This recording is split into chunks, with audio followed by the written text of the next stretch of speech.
नमस्कार। देखो बच्चों, आज अपना टॉपिक है लागत के तत्व। लागत क्या होती है? किसी भी वस्तु का निर्माण करने पर उस पर जो टोटल खर्चा आता है वो वस्तु की लागत कहलाती है। वो ठीक, लागत के कौन कौन से तत्व होते हैं? जैसा कि अपने जानते हैं, किसी भी वस्तु का निर्माण करने के लिए हमें कच्चा माल चाहिए। उस कच्चे माल से वस्तु बनाने के लिए हमें श्रम, लेबर की आवश्यकता पड़ती है। और सामग्री और श्रम के अलावा हमें कुछ अन्य खर्चे भी उस वस्तु को बनाने के लिए करने पड़ते हैं। तो इस प्रकार लागत के 3 तत्व होते हैं: सामग्री लागत, श्रम लागत और अन्य व्यय। सामग्री लागत, देखो नंबर 1 है सामग्री लागत, श्रम लागत और व्यय। पहले अपन देखते हैं सामग्री लागत। सामग्री लागत में क्या होता है? सामग्री की लागत में उन वस्तुओं की लागत सम्मिलित की जाती है जो किसी संस्था को सप्लाई की जाती है। यानी अपने किसी वस्तु का निर्माण करेंगे तो उसके लिए जो कच्चा माल चाहिए अपने को, वो होती है सामग्री लागत। नंबर 2 पर आती है श्रम लागत। उस कच्चे माल से वस्तु बनाने के लिए अपने को लेबर चाहिए होती है, मजदूर जो कच्चे माल को पक्के माल में परिवर्तित करेंगे, तो वो होता है श्रम लागत। और इसके अलावा अपने को कुछ अन्य खर्चे भी करने होते हैं, वो होते हैं अन्य व्यय।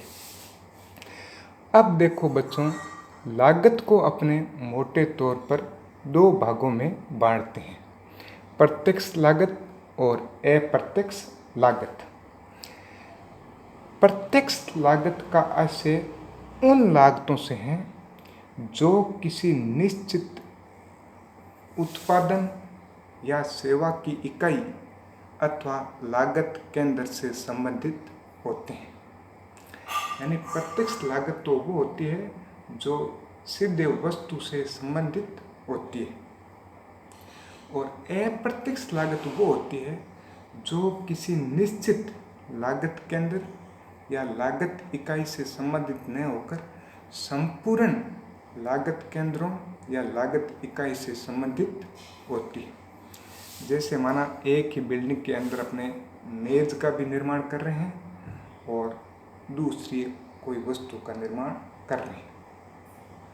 तो जैसे लकड़ी है तो वो सीधे रूप से मेज से संबंधित है, क्योंकि वो मेज के लिए कच्चा माल है, तो वो तो हो गई प्रत्यक्ष लागत।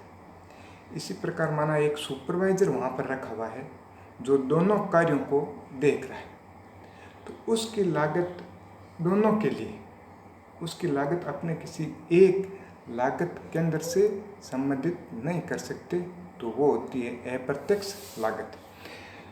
तो प्रत्यक्ष लागत तो वो होती है जो किसी निश्चित लागत केंद्र अथवा लागत इकाई से संबंधित होती है, और अप्रत्यक्ष लागत वो होती है जो किसी निश्चित केंद्र या लागत इकाई से या लागत केंद्र से संबंधित नहीं होती, परंतु संपूर्ण वो कारखाने से संबंधित होती है।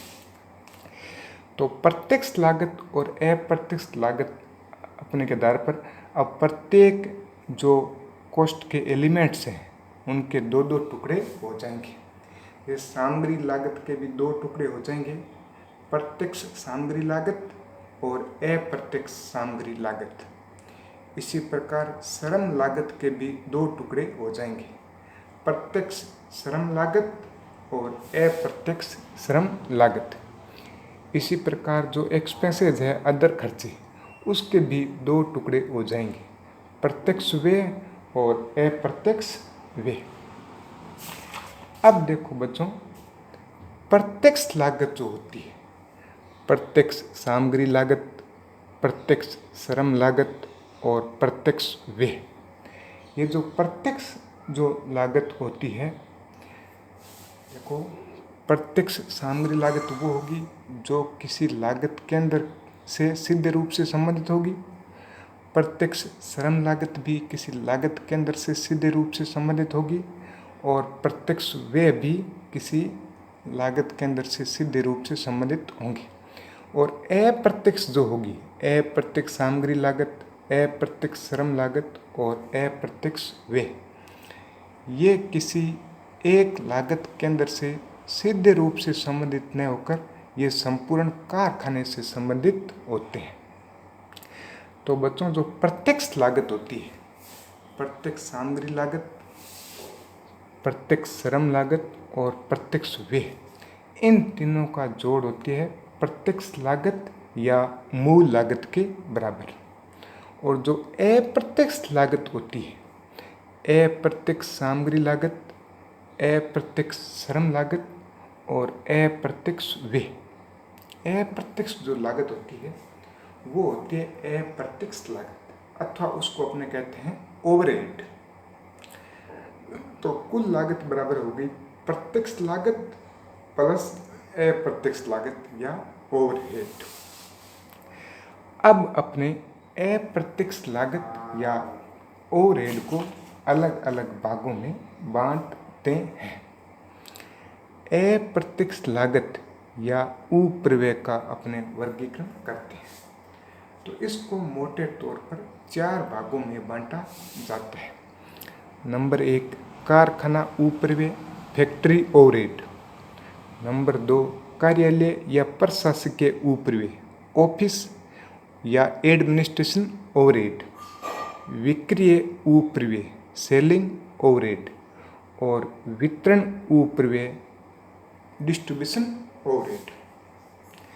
पहला आ रहा है आपके कारखाना उपरिव्यय। जो खर्चे फैक्ट्री से संबंधित होते हैं, जो खर्चे फैक्ट्री से संबंधित होते हैं वो आते हैं कारखाना उपरिव्यय के अंतर्गत। फैक्ट्री से संबंधित जो भी खर्चे होते हैं वो आते हैं आपके कारखाना उपरिव्यय के अंतर्गत। फैक्ट्री से संबंधित कुछ खर्चे मैं आपको बताता हूँ, जैसे मशीन की मरम्मत और अनुरक्षण का कार्य, अप्रत्यक्ष श्रम की मजदूरी, फोरमैन का वेतन, निरीक्षक व पर्यवेक्षक का वेतन, श्रमिकों के बेकार समय की लागत, कारखाना प्रबंधक का वेतन, कारखाने का किराया, दर व कर तथा बीमा, मशीनों के लिए शक्ति व ईंधन, कारखाना भवन में प्रकाश व तापन, कारखाना भवन का ह्रास, मरम्मत व बीमा, नक्शा विभाग व्यय, प्लांट व मशीन का ह्रास, कारखाना श्रमिकों व कर्मचारियों का प्रशिक्षण। तो इसमें बच्चों, जैसे कि अपने को नाम से पता चल जाएगा कि जो खर्चा फैक्ट्री से संबंधित है, लगभग उसके साथ फैक्ट्री नाम आ जाता है।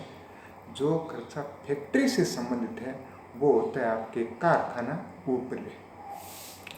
नंबर 2 आता है कार्यालय या प्रशासकीय उपरिव्यय। कार्यालय या प्रशासकीय उपरिव्यय में प्रशासनीय या कार्यालय उपरिव्यय के अंतर्गत कार्यालय में प्रयोग में आने वाली अप्रत्यक्ष सामग्री की लागत व कार्यालय व प्रशासन में काम आने वाले कर्मचारियों के पारिश्रमिक तथा इनके अतिरिक्त प्रशासन संबंधी अन्य अप्रत्यक्ष व्ययों को शामिल किया जाता है। तो कार्यालय या प्रशासकीय उपरिव्यय के अंदर वो खर्चे आते हैं जो ऑफिस से कार्यालय से संबंधित होते हैं। कार्यालय से संबंधित मैं कुछ आपको खर्चे बताता हूँ।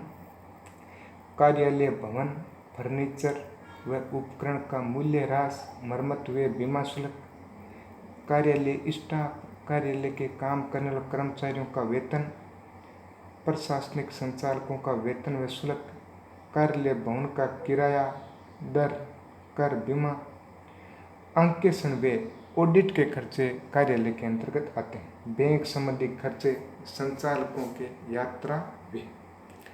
तो जो खर्चे कार्यालय से संबंधित होते हैं वो खर्चे आएंगे आपके कार्यालय या प्रशासकीय उपरिव्यय के अंतर्गत।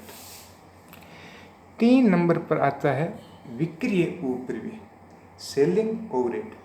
हालांकि 3 और 4 को कभी कभी साथ भी ले लेते हैं, विक्रय एवं वितरण, लेकिन यहाँ पर मैं आपको दोनों को अलग अलग डिस्ट्रीब्यूशन करके बताता हूँ। 3 नंबर है विक्रय उपरिव्यय, सेलिंग ओवरहेड। सेलिंग ओवरहेड में वो खर्चे आते हैं जो वस्तु की बिक्री से संबंधित होते हैं। ऐसे समस्त वे जो निर्मित वस्तुओं के विक्रय के प्रोत्साहन एवं अभिवृद्धि तथा ग्राहक को स्थायी रूप से बनाने के लिए किए जाते हैं, वो खर्चे आते हैं आपके सेलिंग के अंतर्गत।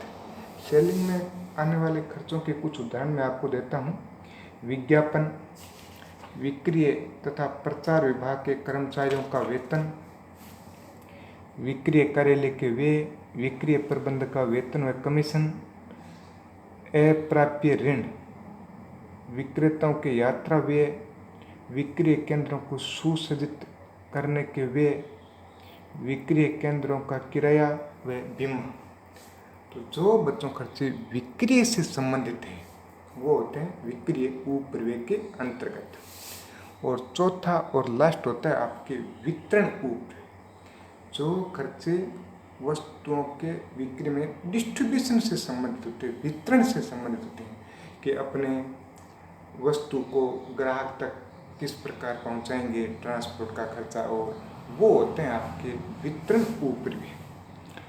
वितरण उपरिव्यय उत्पादित वस्तु के पैकेट भेजने के लिए उपलब्ध कराने से आरंभ होते हैं तथा वापस आए हुए खाली डिब्बों एवं पैकेज की मरम्मत व सुधार पर पुनः उपयोग के लिए उपलब्ध कराने के साथ समाप्त होते हैं।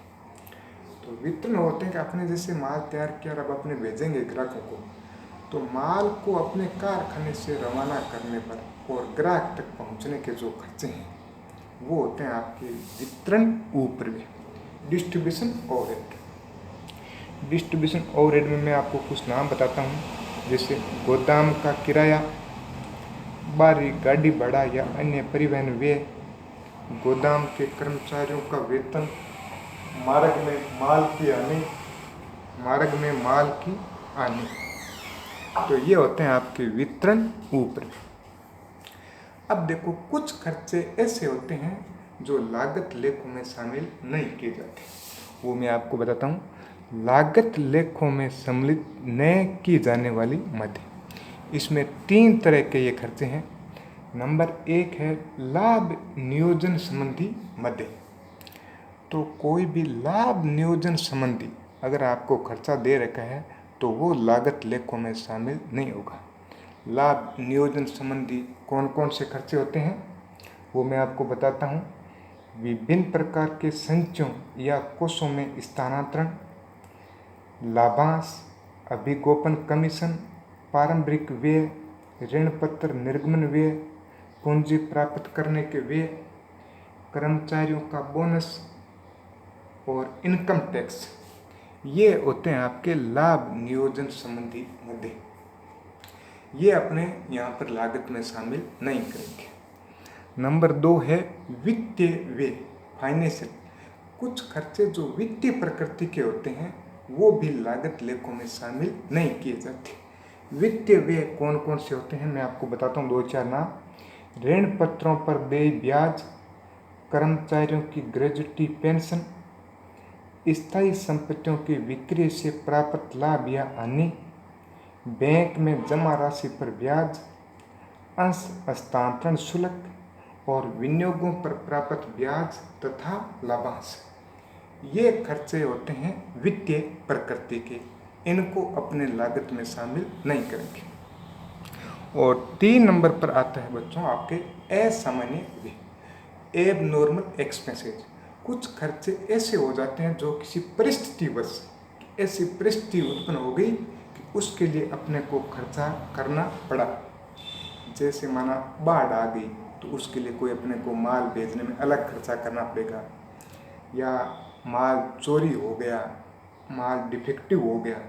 तो इस प्रकार के जो खर्चे यानी असामान्य परिस्थितियाँ उत्पन्न होने पर जो खर्चे होते हैं वो होते हैं असामान्य व्यय। असामान्य व्यय को भी अपने लागत लेखों में शामिल नहीं करेंगे। असामान्य व्यय के अंदर आता है असामान्य कार्यहीन समय पारिश्रमिक, माल का अचानक क्षतिग्रस्त हो जाना, चोरी चले जाना और असामान्य दुष्ट उत्पादन। तो बच्चों ये था अपना आज का टॉपिक लागत के तत्व, एलिमेंट्स ऑफ कॉस्ट।